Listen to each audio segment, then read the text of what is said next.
The drums of Benin had always sounded like thunder, deep, resonant, eternal. But on the night of February 18th, 1897, their rhythm changed. The great kingdom of Benin, once the heart of art, trade, and divine order, stood beneath a sky of rising smoke. The night wasn't supposed to burn. It was supposed to celebrate. The annual festival of the ancestors had begun, where the living honored the Obas who had ruled for centuries. Their spirits believed to walk among the people. But instead of celebration, fear crept through the clay corridors and courtyards. Inside the royal compound, the Oba Ovenramwen Nogbaisi sat upon his carved throne, his coral-beaded robe glowing in torchlight. His face was calm, but his eyes betrayed storm clouds. Around him, chiefs argued, voices clashing like metal. "They're coming, my Oba," said Chief Ologboser, his voice sharp and low. "The British march with fire and guns. They say we attack their men. They mean to burn Benin to the ground." The Oba's gaze did not waver. "And what does Benin owe them?" he asked quietly. "Nothing, my Oba," the chief replied. "But they believe we hide gold and the bronzes." The mention of the Benin bronzes drew silence. Those bronzes, intricate castings of kings, queens, and gods, were more than art. They were memory made solid, history preserved in metal. Each one told a story of conquest, faith, and lineage. And deep beneath the palace floor, hidden from the world, was something even greater, the royal vault of the ancestors, a chamber said to hold the heart of Benin's power. No outsider had ever seen it. No outsider ever would. The Oba rose slowly.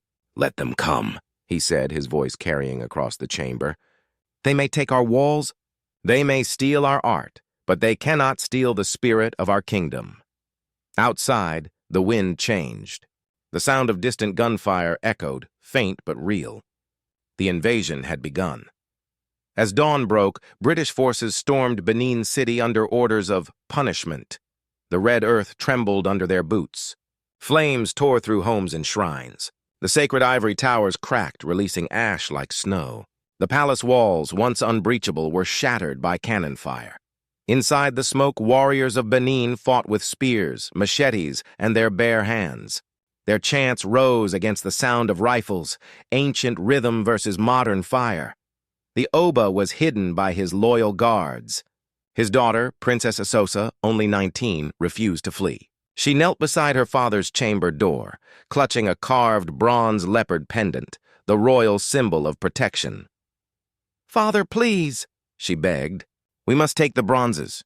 "The sacred vault." The Oba turned to her, his expression soft yet resolute. "My daughter," he said, "what they seek is not in our walls. It is in our hearts. Go now. Take the key and guard our memory."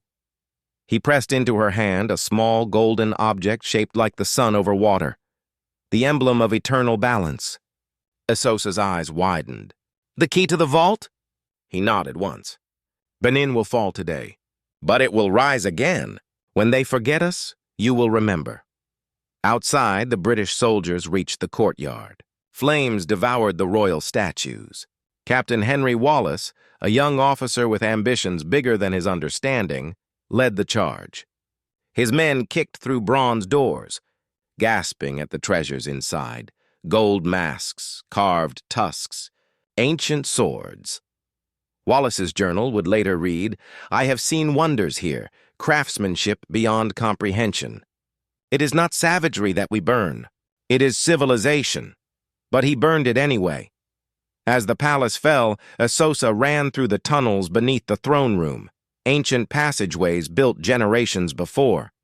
In the distance, she could hear explosions and screams, the sound of her people being erased. The ground shook as fire tore through the compound. But she pressed forward, guided by memory and faith. Finally, she reached the vault of the ancestors, a circular chamber carved from red stone, its walls etched with the history of Benin. At its center stood a great bronze door, covered in sacred marks of the Oba's lineage. She inserted the key, the sun over water, into the hidden slot. The chamber opened with a sigh, releasing air that smelled of incense and iron. Inside were treasures beyond gold, scrolls, masks, sacred drums, and tablets recording the empire's origin. Esosa whispered, "You will not take this from us." She sealed the vault, turning the mechanism that would bury it beneath layers of stone and earth, invisible to any eye that didn't know its code. When the British soldiers reached the underground entrance hours later, they found nothing but ashes and silence. Years later, after the Oba was exiled and the treasures of Benin scattered across European museums, whispers began to circulate among historians and descendants alike. They said that not everything had been taken, that somewhere beneath the ruins of the old palace, untouched by colonizers' greed, lay a hidden vault of Benin, sealed by a princess who vanished in the flames, and that one day the land would speak again. The year was 2025. Deep in the heart of modern-day Edo State, Nigeria, the sun rose over the ruins of the old Benin Palace, its red earth still whispering the stories of fire and betrayal. For Dr. Amara Osagi, a 32-year-old archaeologist, those whispers were her life's obsession. Her office was a mix of chaos and genius, maps layered over maps, sketches pinned beside black and white photos of the 1897 Benin expedition. She'd spent years tracing the paths of looted bronzes across London, Berlin, and Paris. But what haunted her most wasn't what had been stolen. It was what wasn't found. A sealed chamber, a missing key, and a princess whose name had nearly been erased from every record, Esosa, daughter of Oba Ovonramwen. Amara's grandmother used to tell her stories of Esosa as if she'd lived yesterday. "The princess who defied the flames," she'd say, "and hid Benin's soul beneath the earth." But Amara was no longer a child. She was a scientist, though somewhere deep inside, she wanted to believe that the old tales were more than myth. That morning, her assistant Tariq, a young historian from Lagos, burst into the office with dust on his shirt and excitement in his eyes. "Dr. Amara, you won't believe this," he said, placing a small wooden box on her desk. "They found this in an abandoned archive in London. It's labeled Specimen B97, Recovered Benin Relic." No one catalogued it. Amara opened it carefully. Inside lay a bronze pendant, a leopard polished and fierce, its eyes made of amber. Her breath caught. This belonged to the royal family," she whispered. Tariq nodded. "There's more. Look at the back." Carved into the metal was a faint inscription, symbols of the Edo script, almost invisible beneath the patina. Amara held it to the light, tracing each mark with her gloved fingers. "It's not just decoration," she murmured.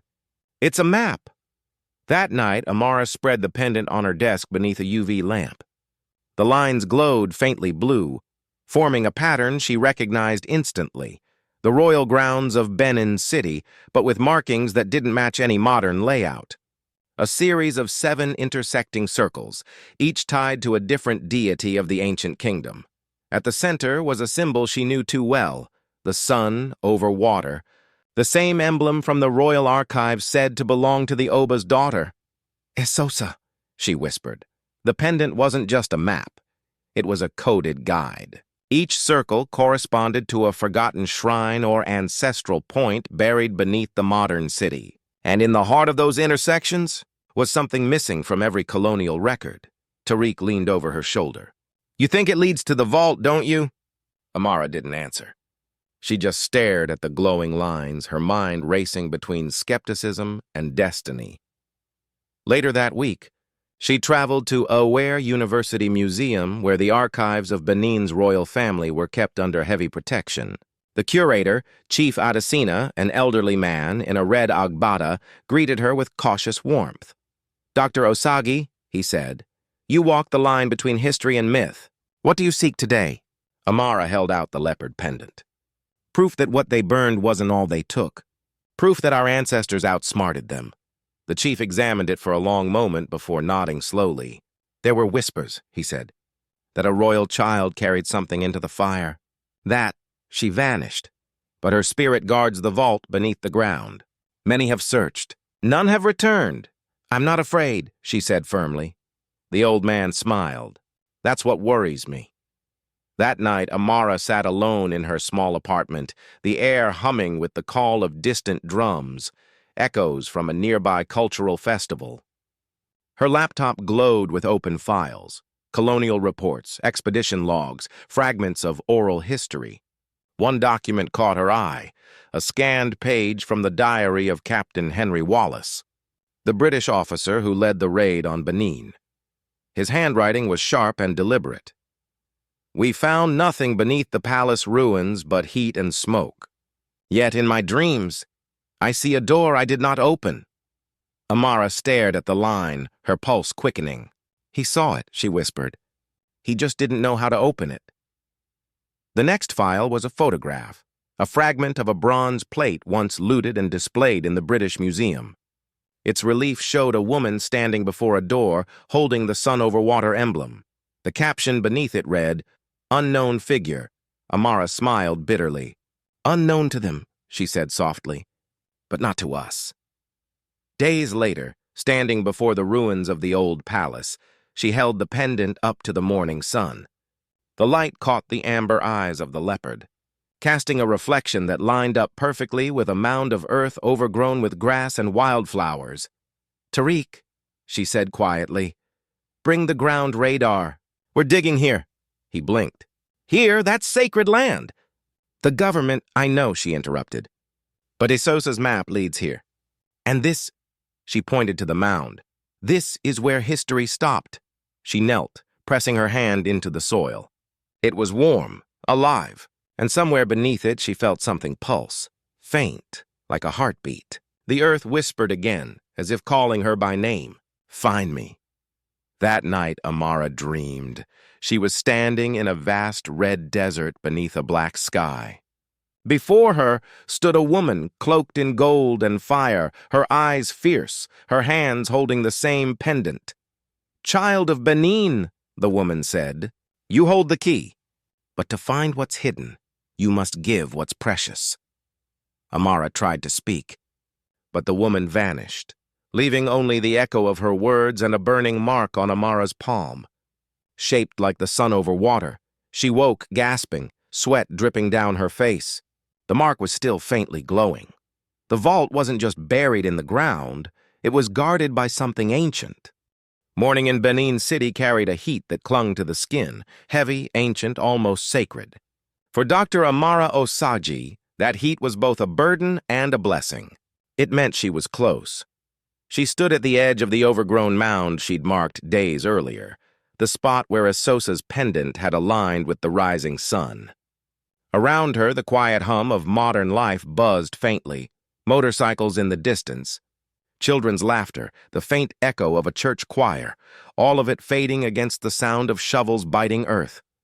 Her small team, composed of Tariq and 3 local workers, dug carefully. Every stroke was deliberate, not just archaeology, but reverence. They were disturbing soil that hadn't been touched in centuries. Slowly, Amara reminded them, "If Esosa hid something here, it will be fragile." Tariq paused, wiping sweat from his forehead. "You realize," he said, "if the ministry finds out, we could lose our licenses. This area is off limits." Amara looked up from her notes, her voice calm but firm. "History didn't wait for permission to be erased. It won't wait for permission to be found." Hours passed. The sun dipped lower. Dust clung to every face. Then a sound. A sharp metallic clang beneath one of the shovels. Tariq froze. "Did you hear that?" Amara's pulse quickened. She knelt beside the spot, brushing away the soil with her gloved hands. Beneath the dirt was a thin layer of stone, perfectly flat, perfectly cut, the kind of craftsmanship only royal artisans of ancient Benin could have achieved. She ran her fingers over the surface. "This isn't natural. This is built." They dug around the perimeter, slowly uncovering a rectangular slab about 6 feet long. Carved along its edges were faint symbols, the same sun-over-water motif from the pendant. Tariq's voice trembled. "Dr. Amara? This could be it. The entrance!" Amara's hands shook, but not from fear, from awe. "Cover it up," she said suddenly. Tariq blinked. "What? Cover it?" "Not a word to anyone yet. Not until I know what's underneath." He frowned. Why hide it now? You've been chasing this your whole life. Amara stared at the stone, her expression unreadable. Because some doors shouldn't be opened at night. That evening she returned alone. The moon cast silver light over the ruins, turning the trees into silent witnesses. She carried nothing but a lantern and the bronze pendant. Kneeling beside the slab, she placed the pendant against the carvings. The symbols aligned perfectly. She pressed lightly, and a faint vibration rippled beneath her hand, like a sigh from the earth itself. The slab shifted, releasing a breath of stale, cold air from below. Amara's eyes widened. There was a passage. She lowered the lantern, revealing a narrow staircase carved into red stone, leading downward into darkness. Every instinct screamed for caution, but the pull was stronger. The pull of destiny, of centuries calling her name. The air grew colder as she descended. The walls were smooth, lined with ancient carvings. Warriors, kings, mothers, gods, the entire lineage of Benin's spirit carved in silence. At the bottom, the tunnel opened into a small chamber. In its center stood a stone pedestal holding a sealed clay jar, wrapped in layers of faded cloth. The floor around it was marked with inscriptions, protective sigils of the old Edo priests. Amara's breath came shallow. "Esosa, what did you hide here?" She reached out, but before her fingers touched the jar, her lantern flickered violently. The air thickened. The walls seemed to hum low and mournful. Then, a whisper. "Not yet," she spun around, but there was no one. Only shadows. Her hand trembled as she lifted the lantern higher. The carvings on the wall seemed to shift in the light, the figures turning toward her, eyes glowing faintly gold. She stumbled backward, heart racing. The whisper came again, softer now, almost kind. "It must be given, not taken." Panicking, Amara rushed up the stairs, clutching the pendant against her chest. When she burst into the night air, her heart was pounding, her mind reeling. She didn't believe in ghosts. She didn't believe in curses. But what she had felt, that presence, that power, was real. She sat in the grass, trembling, staring at the pendant. The amber eyes seemed to watch her, calm and knowing. "Not yet," she whispered. "Then when?" The next day, she found Tariq waiting outside her office, holding his phone. "You might want to see this," he said. His tone serious, he showed her a breaking news headline. "Unauthorized excavation at Benin Palace grounds. Local archaeologist under investigation." Her stomach dropped. Someone had talked. Before she could react, her phone buzzed. A message from an unknown number. She opened it. A single sentence appeared. "The vault must remain sealed, or history will claim you too." Her hands went cold. That night, unable to sleep, she reviewed her photos of the chamber. Zooming in on the carvings, she noticed something she'd missed before. At the bottom of the pedestal, barely visible, were two figures etched side by side. One was clearly Princess Esosa, holding the pendant. The other, a woman wearing modern clothes, holding a lantern. Amara's blood froze. It was her. The line between past and present was gone. The vault wasn't just a mystery. It was a mirror. And whatever Esosa had hidden, it wasn't just gold or treasure. It was a warning. The first rain of the season fell hard over Benin City, the kind of storm that made the sky look like it was mourning. For Dr. Amara Osagi, it felt like an omen. She hadn't slept in days. The message on her phone still haunted her. "The vault must remain sealed, or history will claim you too." Every time she closed her eyes, she saw the carvings, Princess Esosa, and the woman with the lantern, herself. Coincidence or prophecy? It didn't matter. She needed to know the truth. By sunrise, Amara stood again at the excavation site, the mud slick beneath her boots. Beside her, Tariq looked uneasy. "You're sure about this?" he asked, glancing toward the covered slab. "We could lose everything." She met his gaze, her expression resolute. "I already lost my peace," she said quietly. "Now I need answers." The workers hesitated, but Amara's conviction was contagious. They removed the tarp, revealing the stone slab glistening with rain. Amara knelt and pressed the pendant against the symbols again. For a moment, nothing happened. Then a deep, low rumble. The slab began to shift. This time, it wasn't just a sigh from the earth. It was a breath, as if something alive stirred below. The staircase awaited, darker than before. Amara took a deep breath and descended. Tariq reluctantly behind her, flashlight in hand. The deeper they went, the thicker the air became. It was warm, but not natural. Like standing too close to a furnace that didn't burn, they entered the chamber. The jar still sat atop the pedestal, but now the cloth wrappings glowed faintly gold, pulsing like a heartbeat. Tariq's flashlight flickered. "What the hell is this?" he muttered. Amara stepped closer. Her voice trembled. "This isn't gold. It's energy. It's alive." She reached out again, hand shaking. But before she could touch the jar, the walls erupted in light, ancient symbols igniting with fiery brilliance. The ground trembled. Tariq shouted, "We have to go!" Amara stumbled backward, shielding her face. The jar cracked open slightly, releasing a faint hiss, a whispering sound that seemed to echo words. They weren't English.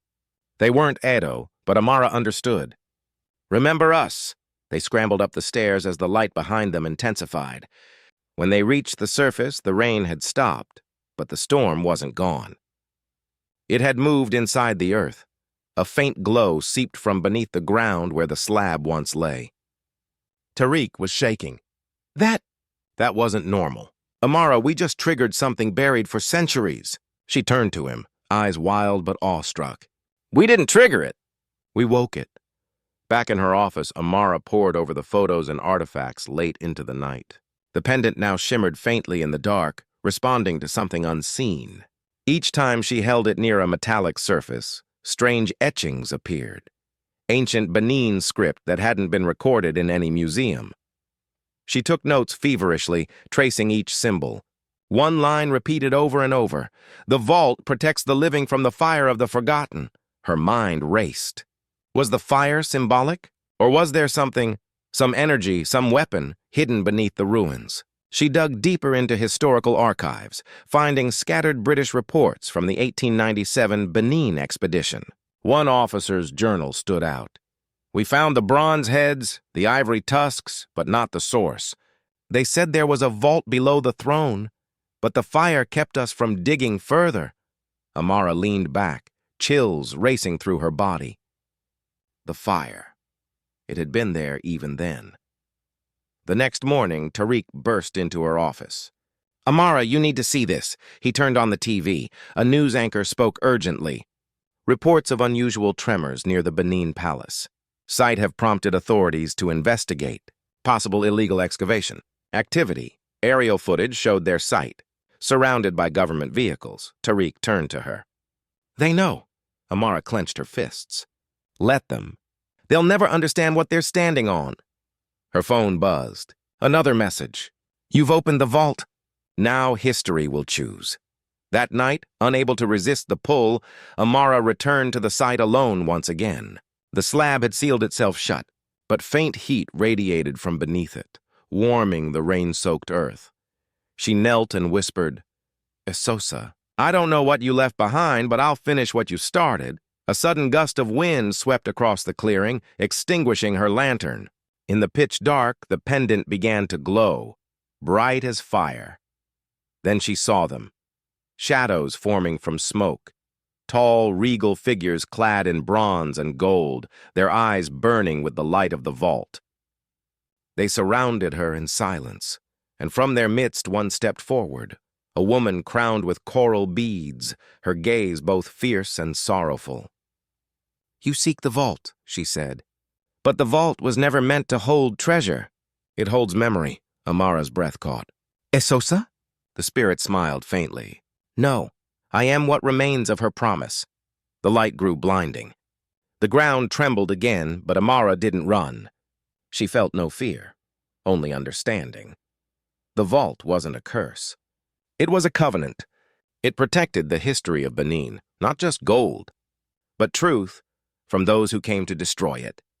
As the figures faded into the mist, a final whisper echoed in her mind. "Tell our story, and we will rise again." Amara fell to her knees. tears cutting through the dust on her face. The rain began again, washing over the site like baptism. She looked at the pendant glowing in her palm, not as a relic, but as a key. And for the first time, she understood her purpose. She hadn't discovered the vault. She had been chosen by it. The next morning, Dr. Amara Osagi woke with a start. Her dreams were filled with faces, hundreds of them. Some wore crowns, others armor, others chains. But they all shared the same burning gaze. Remember us. She looked at the pendant glowing faintly on her nightstand. It hadn't stopped since the night before. Every time she touched it, she heard a whisper, almost like a heartbeat under her skin. She opened her journal and began to write everything she remembered.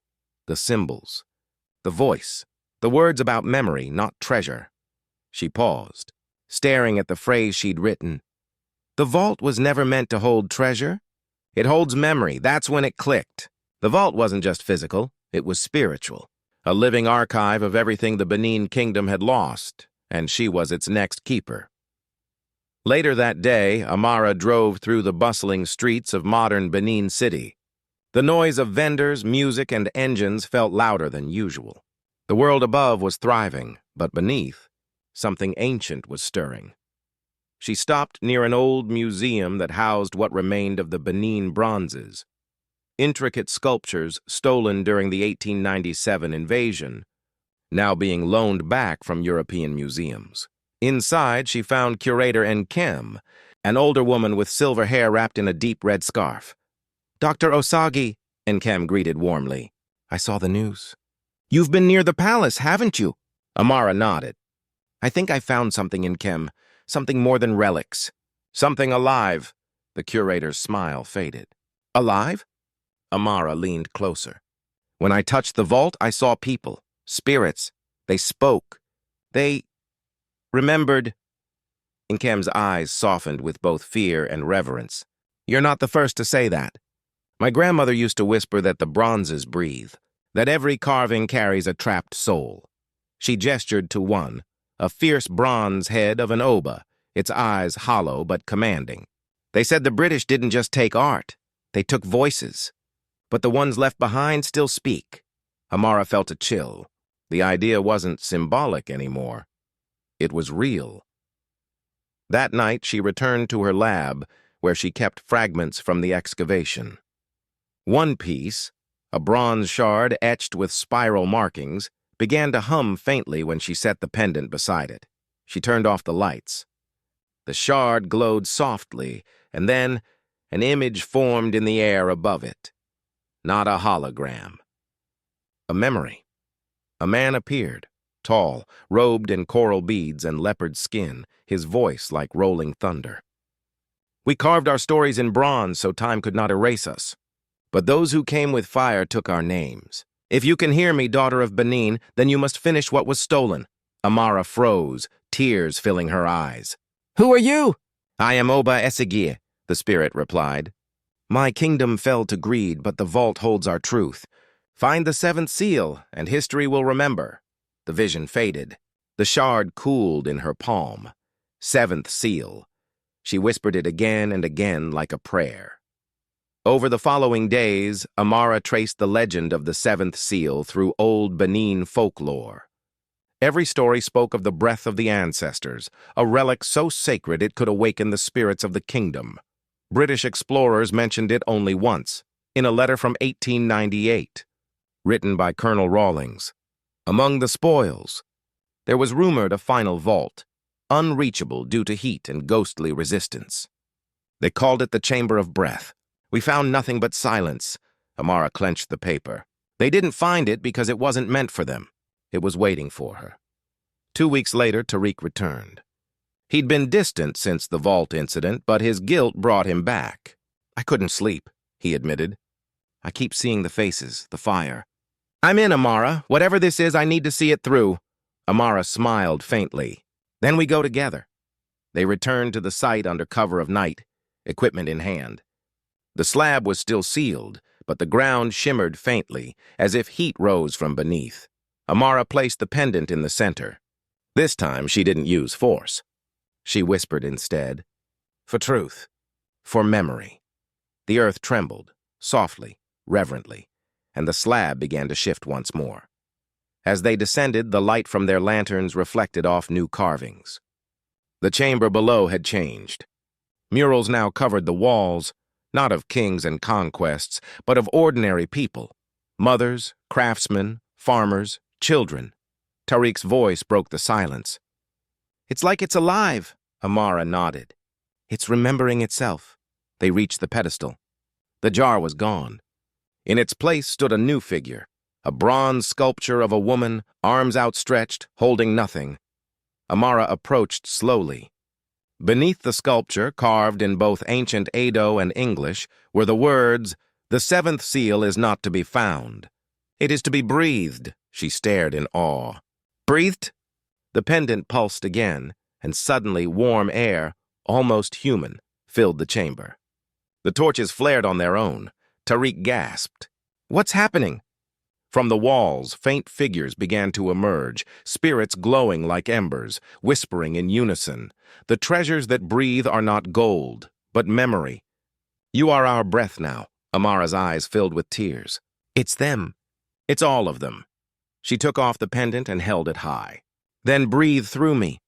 The light burst outward, engulfing the chamber, rising through the cracks of the earth, spreading over Benin City like dawn. For a moment, the entire city seemed to shimmer. Every carving, every bronze head glowing from within. And somewhere in a museum in London, a bronze plaque from Benin pulsed with that same light. History had begun to breathe again. The morning after the light storm, Benin City was restless. Phones buzzed. Radios crackled. The internet was flooded with shaky videos of glowing ruins and whispers of ghostly figures. Some claimed it was an art installation. Others said the ancestors had returned. But for Dr. Amara Osagi, the truth was far more profound and far more dangerous. She sat alone in her small study, still trembling. The pendant now lay silent, its glow gone. Tariq sat across from her, eyes wide and sleepless. "They saw it, Amara," he said. "Everyone saw it. Whatever happened down there, it wasn't just for us." Amara nodded slowly. "The vault remembered, and now, so does the world." By afternoon, there were reporters at her door. BBC, Al Jazeera, CNN, even the Nigerian Minister of Culture wanted a statement. "Dr. Osagi, is it true you found a living vault beneath the ruins?" one reporter shouted. "Were there supernatural phenomena?" another asked. "Do you believe this proves African civilizations held advanced technology?" She tried to answer carefully, her voice calm but resolute. "What we discovered wasn't technology or magic. It was memory. The vault is a living record of Benin's people, a history carved in spirit, not just bronze," the crowd murmured. Cameras flashed. For the first time in centuries, the Kingdom of Benin was the center of the world's attention, not as plundered history, but as living heritage. That night, Amara sat watching the news. Every channel showed clips of the glowing ruins, side by side with images of the Benin bronzes, artifacts long held in British and European museums. A British anchor spoke solemnly. "The so-called Vault of Memory has reignited calls for full repatriation of the Benin treasures. Some claim the spirits of the kingdom have awakened to demand justice." Amara smiled faintly. "Justice through memory," she whispered. Tariq looked at her. "They won't let this go quietly. You've shaken their version of history." He was right. By the next morning, her email was flooded, half messages of praise, half threats. 2 days later, Amara received an invitation. A private flight to London, hosted by the Royal Museum Consortium. They wanted to discuss the authenticity of her findings. Kem, the curator, warned her. They want to control the story before it controls them. But Amara had already made up her mind. If they want to see the truth, I'll show it to them. When she arrived at the museum, the halls were colder than she remembered. The Benin bronzes gleamed under sterile lights, stolen beauty behind glass. She paused in front of one, a plaque of an Oba surrounded by warriors. For a moment, she thought she saw them move, faintly breathing, as if their spirits waited. A man in a gray suit approached. Sir Malcolm Hensley, head curator. Dr. Osagi, welcome. Your findings have caused quite a stir. Amara faced him steadily. History should stir. It's been sleeping too long, he smiled thinly. We'd like to examine your artifacts, particularly the pendant. Amara shook her head. It's not an artifact. It's an heirloom, and it doesn't belong to you. The air seemed to tense. Security guards shifted slightly. Dr. Osagi, Hensley said softly, the world respects discoveries that are verified. Unverified myths only confuse history. Amara took a deep breath. History was confused the day your empire called theft discovery. For the first time, his mask cracked. Be careful, Doctor. Empires fall hard, but they fall on those who push them. Amara leaned forward, her voice unwavering, then let it fall. That night, Amara stood alone outside the museum. The pendant warmed again, faintly glowing as if responding to her defiance. She turned it over in her hand and whispered, They took everything, but they never found you. Not the truth, not the soul. The glow spread softly to the nearby statues. The air shimmered. And just for a second, only a second, the eyes of the bronzes blinked. A single whisper echoed through the quiet London street. We are still here. Amara smiled through her tears. The next morning, global headlines exploded. Benin relics reported alive. Cameras capture light phenomenon in British Museum. The vault of memory shakes the empire. The treasures that refuse to stay silent. Amara watched from her hotel, heart pounding. Tariq called her from Nigeria. You did it, Amara. The ancestors, they're speaking again. She smiled, the pendant glowing brighter than ever. No, she whispered. They always were. We just finally listened. The sky over Benin was deep gold when Amara returned home. The air carried the scent of rain, and the city hummed with something new. Not unrest, but expectation. Everywhere she looked, murals had appeared overnight. Children painted the vault of memory, its glowing walls and the ancestors rising through light. Vendors sold carvings of the pendant. People whispered her name with reverence, not as a hero, but as the listener who had heard what the earth had been saying for centuries. Amara stepped out of the car, her heart trembling. Tariq met her at the edge of the ruins. It's ready, he said softly. She followed him into the vault, no longer buried, no longer secret. The walls that once glowed faintly now shimmered with life. Every carving, every symbol pulsed with a rhythm, like a heartbeat. Amara placed her hand against the stone. You've waited long enough, she whispered, and then the vault answered. The air grew warm, luminous. The glow surged around her, weaving through every corridor. The faces of ancestors appeared again, but this time not as echoes. They were vibrant, alive, standing tall in regal attire of coral beads, bronze crowns, and flowing robes of gold. At the center, the Oba of the past stepped forward, the same figure she had seen in visions. His voice echoed like 1,000 drums. Child of the future, bearer of the past. You have unburied truth not for kings, but for people. Amara bowed her head. The world knows now. They saw what you left behind. They saw light, he said, but not all have seen truth. The vault is not a tomb. It is a covenant. A promise that every stolen piece will find its voice again. The ground trembled softly, and the vault opened further. Hidden chambers unfolded, revealing golden artifacts untouched by time. Crowns, masks, scepters, and scrolls untouched by colonizers. Tariq gasped. This is impossible. Amara smiled faintly. No, it's the part they never found. Outside, crowds gathered as word spread. The hidden vaults had opened. Elders, historians, and villagers formed a circle around the ruins. Drums began to beat, slow and powerful. Chants rose into the air, blending with the hum of the vault's energy. Amara stepped into the circle, carrying one of the recovered crowns in her hands. This belongs to all of us, she said, not as gold, but as memory. Not as treasure, but as truth. Tariq lifted his camera, streaming the moment live to millions around the world. As the people cheered, Amara raised the crown toward the setting sun. The light caught the gold, scattering brilliance across every face. At that moment, the vault glowed again, brighter than ever, merging with the sun's final rays. That night, Benin City did not sleep. Across Africa and beyond, people stayed awake watching the live stream, thousands of candles burning in solidarity. In museums across Europe, sensors flickered strangely. Cameras caught faint ripples of light around the Benin bronzes still trapped behind glass. Some said it was a reflection. Others whispered it was the ancestors, calling the lost pieces home. And deep within the Royal Museum in London, Sir Malcolm Hensley stood alone before one of the bronzes. He stared as its surface shimmered, for just a second, and the eyes of the figure seemed to turn toward him. "Return what isn't yours," the air seemed to whisper. He stumbled back, pale, trembling. The world would never be the same. Weeks later, a monumental announcement was made.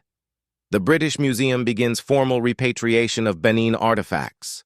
Amara watched the broadcast with tears streaming down her cheeks. Tariq stood beside her, smiling. "They're finally coming home," he said. She nodded. The vault didn't just wake history. It woke conscience. The ceremony took place in the heart of the new Benin Heritage Park, built over the once-buried vault. World leaders, historians and descendants of the Benin Kingdom gathered as the first artifacts returned to their soil. Amara stepped up to the podium.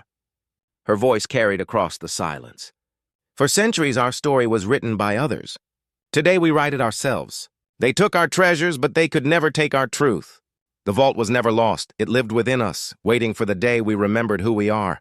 Applause thundered. Drums echoed. The ancestors' glow seemed to shimmer faintly one last time, then slowly fade, their promise fulfilled. As the night deepened, Amara stood alone beside the vault's entrance. The pendant around her neck pulsed gently. "One last time," she whispered. "Rest now. Your children remember." A soft wind stirred the dust. From somewhere deep within the ruins, a voice, warm, proud, eternal, replied, "Then our kingdom never fell." Amara smiled, tears in her eyes, as the stars reflected on the ancient stone, 1,000 silent witnesses to the rebirth of history.